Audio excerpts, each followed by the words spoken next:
जय हिंद दोस्तों, मैं सेबी पंजीकृत सलाहकार नहीं हूं भाई। बात करेंगे विप्रो के बायबैक के बारे में। ये वीडियो आप लोगों को इतना कॉन्फिडेंस देगी कि आप अगर बायबैक में पार्टिसिपेट नहीं भी करना चाहते हैं तो भी करेंगे, ये मैं आपको विश्वास दिला दूंगा।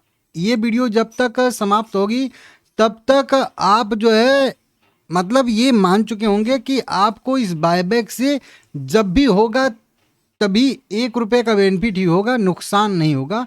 और उसको मैं यहाँ पे कैलकुलेशन के माध्यम से सिद्ध करके बताऊंगा। बहुत सारे लोग कह रहे हैं कि ये प्रतिदिन का कैलकुलेशन, प्रतिदिन का बकवास, इससे क्या बेनिफिट हो रहा है।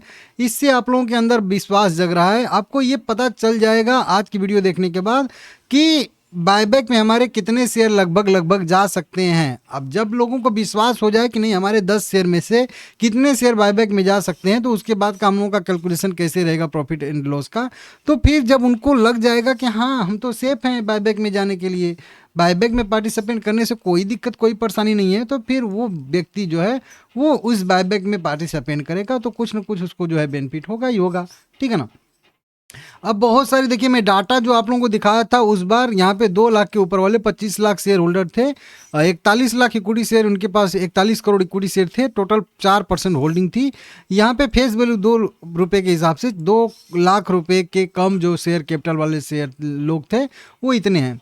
अब देखिए, शेयर कैपिटल वाले लोग और एक्चुअल में होल्डिंग वाले लोग ये अलग होते हैं, ठीक है, डिफरेंस होता है। लेकिन वो नंबर इसी के आसपास ही होता है, क्योंकि वो एग्जैक्ट नंबर नहीं पता चल पाता है हम लोगों को, या किसी को नहीं पता चलता है कि एग्जैक्ट कंपनी के पास 2 लाख रुपए से कम की होल्डिंग जो रखने वाले कितने शेयर होल्डर हैं। ये नंबर आपको पता ही नहीं चलेगा कहीं। सबसे जो लेटेस्ट ये डाटा आता है वो लास्ट क्वार्टर का आता है, और सबसे जो लेटेस्ट नंबर होता है ये यही वाला नंबर होता है। इसी के हिसाब से हम लोगों को कैलकुलेशन करना पड़ता है। नहीं तो क्या करना पड़ेगा, नहीं तो आपको जो है अगर वो कंपनी पहले भी बायबैक दी है तो फिर 2023 का उसका डाटा आपको जो है नोट करके रखना पड़ेगा, और उसमें देखना पड़ेगा कि कितने रिटेल इन्वेस्टर उस समय थे, तो उसके हिसाब से अभी कितने होंगे। तो बस ये आप अनुमान ही लगा सकते हो, एग्जैक्ट डाटा आपको कहीं पे नहीं मिलेगा। इसीलिए मैं जितना हो सके एक्यूरेट डाटा आप लोगों को दिखाने की कोशिश करता हूँ। तो इसीलिए मैं लेके आया हूँ लेटर ऑफ ऑफर 23 वाला, मतलब 23 में भी कंपनी बायबैक लेके आई थी ना, तो उसमें उसके हिसाब से मैं बताऊंगा 3-4 ऐसे कारण जिससे आने वाले समय में इसका हमको एक्सेप्टेंस रेशियो बढ़ता हुआ भी दिखेगा, और बढ़िया सा एक्सेप्टेंस रेशियो भी हमको नजर आएगा। तो ये जो अभी आप लेटर ऑफ ऑफर देख रहे हो ये है 2023 का, जो बायबैक कंपनी लेके आई थी, बायबैक 2023 का। उसका मैं डाटा यहाँ पे लेके आया हूँ कि उस समय रिटेल इन्वेस्टर कितने परसेंट वाइज भी कितने थे, और जो है कह लीजिए कि नंबर वाइज भी कितने थे, और उनके हक में कितना जो है इक्विटी शेयर उस समय आया था। तो एक बार डाटा यहाँ पे रिवाइज करा देता हूँ फिर से। टोटल उस समय 27 लाख स्मॉल शेयर होल्डर थे। अभी कितने हैं, अभी 25 लाख स्मॉल शेयर होल्डर है। उस समय 27 लाख थे। उनके पास टोटल इक्विटी शेयर उस समय था 17.25 करोड़ इक्विटी शेयर। 17.28 यहाँ पे करोड़ इक्विटी शेयर थे, मतलब 17.25 करोड़ इक्विटी शेयर उस समय उनके पास थे। ठीक है ना। और उनका जो टोटल होल्डिंग था percentage wise total number of paid up equity share में वो 3% था। अभी हम लोग देख रहे थे कि टोटल जो 1 लाख रुपए शेयर कैपिटल वाली टोटल होल्डिंग है वो 4% है। तो उसमें हो सकता है कुछ ऊपर वाले भी होंगे शेयर कैपिटल में, बाकी 3% के आसपास अभी भी मेरे हिसाब से मेरा अनुमान है कि स्मॉल शेयर होल्डर होंगे 2 लाख के कम वाले। ठीक है ना। अब देखिए 17 करोड़, अभी मैं डाटा यहाँ पे 2023 का देख रहा हूँ, 3 साल पहले का डाटा है, ध्यान दीजिएगा।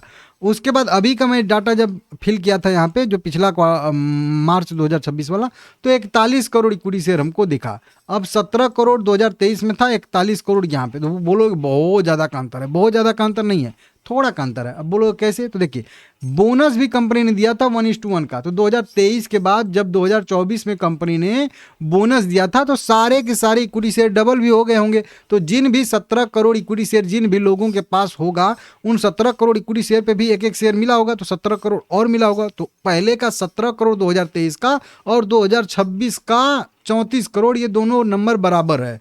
तो पहले का 17 करोड़, अब का 34 करोड़, ये बराबर नंबर है, क्योंकि 1:1 का बोनस कंपनी ने दिया। ये तो आप हकीकत मानते हो ना। तो यहाँ पे तो अब चाहे 34 करोड़ लेके कैलकुलेट कर लीजिए, वो भी मैं कैलकुलेट यहाँ पे कर दिया हूँ, चाहे 41 करोड़ का नंबर लेके कैलकुलेट कर लीजिए, लगभग लगभग सेम ही आएगा, पास में ही आएगा। बाकी एक्सेप्टेंस रेशियो और भी 2-3 पॉइंट पे मतलब डिपेंड करता है, उसको हम देखेंगे। तो देखिए हमारा मेन जो पहले वाला अभी लेटेस्ट जो मार्च वाला डाटा था उसके हिसाब से 41 करोड़ इक्विटी शेयर हम लोगों के पास थे। 9 करोड़ इक्विटी शेयर हमारा बायबैक में है, 15% हिस्सा 60 करोड़ इक्विटी शेयर में। तो हमारे 4.5 इक्विटी शेयर के बदले में 1 इक्विटी शेयर जा रहा है। ध्यान दीजिएगा 4.5 इक्विटी शेयर में हमारा 4.6 इक्विटी शेयर में हमारा 1 शेयर जा रहा है, या इसको सीधा सीधा कह लीजिए कि 9 इक्विटी शेयर में हम लोगों का 2 इक्विटी शेयर बायबैक में जाएगा। और परसेंटेज वाइज इसको देखेंगे तो लगभग 22% का आएगा। मतलब हर 100 इक्विटी शेयर में से हम लोगों के 22 इक्विटी शेयर जो है वो बायबैक में जाएंगे। अभी जो मेन वो शेयर कैपिटल 2 लाख के वाला जो नंबर हम लोगों का है उस डाटा से कैलकुलेट करेंगे तो। लेकिन अगर उसी को हम लोग पिछला मतलब जो बायबैक था 2023 वाला, जब 17 करोड़ इक्विटी शेयर थे जो कि अब बढ़ के 34 करोड़ इक्विटी शेयर हो गए होंगे, वहां से भी कैलकुलेट करेंगे तो 9 करोड़ इक्विटी शेयर में डिवाइड करेंगे तो लगभग 3.8 आएगा। तो मतलब हर 3.8 शेयर पे हम लोगों का 1 शेयर बायबैक में जाएगा। इसको परसेंटेज वाइज कैलकुलेट करेंगे तो ये आएगा 26% का एक्सेप्टेंस इंटाइटलमेंट रेशियो आएगा। इसका क्या मतलब होता है कि इंटाइटलमेंट रेशियो 26% आ रहा है, तो इसका मतलब सीधा सा होता है कि हर 100 शेयर के बदले में आपके 25 शेयर जाएंगे। ठीक है ना, 26 शेयर कह लीजिए जाएंगे।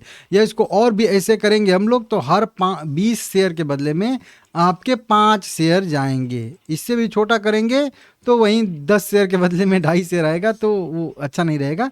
8 शेयर के बदले में कह सकते हो कि 2 शेयर आपका जाएगा, या हर 4 शेयर में से 1 शेयर जाएगा। वो तो यहाँ पे है ही 3.8 में से 1। ठीक है ना, तो इस तरीके से आएगा। 26% का इंटाइटलमेंट रेशियो हम लोग का वैसे भी आ जाएगा।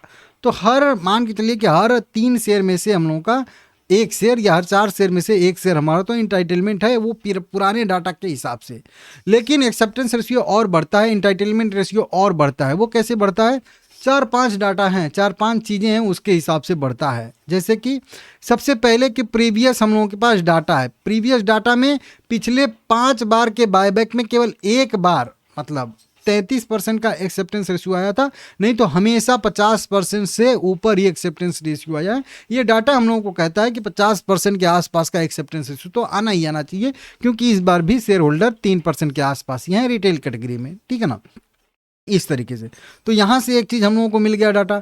उसके बाद प्रीवियस डाटा जो हम लोगों का अभी ये बता रहा है कैलकुलेशन के माध्यम से एक्सेल सीट में, कि अगर 17 करोड़ इक्विटी शेयर सेम उनके पास थे तो उसमें से जितने बहुत सारे लोग बेचे भी होंगे तो बहुत सारे लोग नए भी एंटर हुए होंगे, तो लगभग उसी के आसपास डाटा होगा। 4% को तो डाटा ऊपर ब्रेक नहीं करेगा, क्योंकि हम लोग डाटा भी देख ही रहे हैं कि maximum 41 crore equity share retail investor के पास है।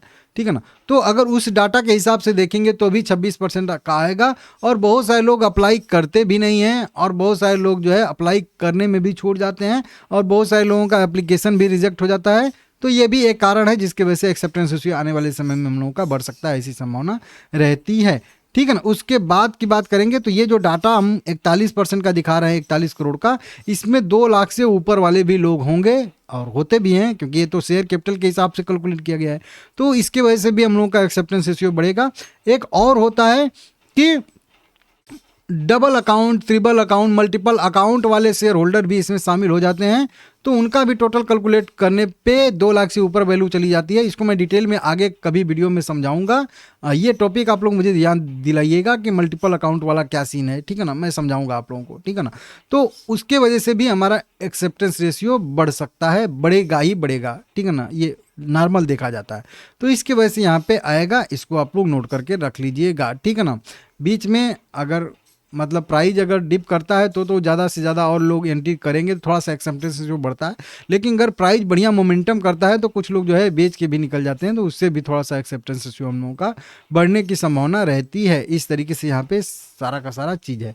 तो कुल मिला के मैं यही बोलूँगा कि इस बायबैक में आपको भाग लेना चाहिए, और आप जितना अधिकतम से अधिकतम इक्विटी शेयर जो है खरीद के रिटेल कैटेगरी में अप्लाई करेंगे उतना बेहतर रहेगा। 1 शेयर वाली स्ट्रेटजी सब भूल जाइए, बकवास है वो। ठीक है ना, इसके लिए खास करके। ठीक है ना, तो मैं बोलूँगा कि बायबैक इसका बहुत बढ़िया है, और नसीब वालों को विप्रो का बायबैक मिलता है। बस इतना ही कहूँगा। आप लाइक करिए, चैनल को सब्सक्राइब करिए, और आप भी बताइए कि कितने शेयर पे कितना शेयर जाएगा। 50% का तो एक्सेप्टेंस रेशियो आप लोग मान के चलिए। ठीक है ना, मेरे हिसाब से। लाइक करिएगा, चैनल को सब्सक्राइब करिएगा।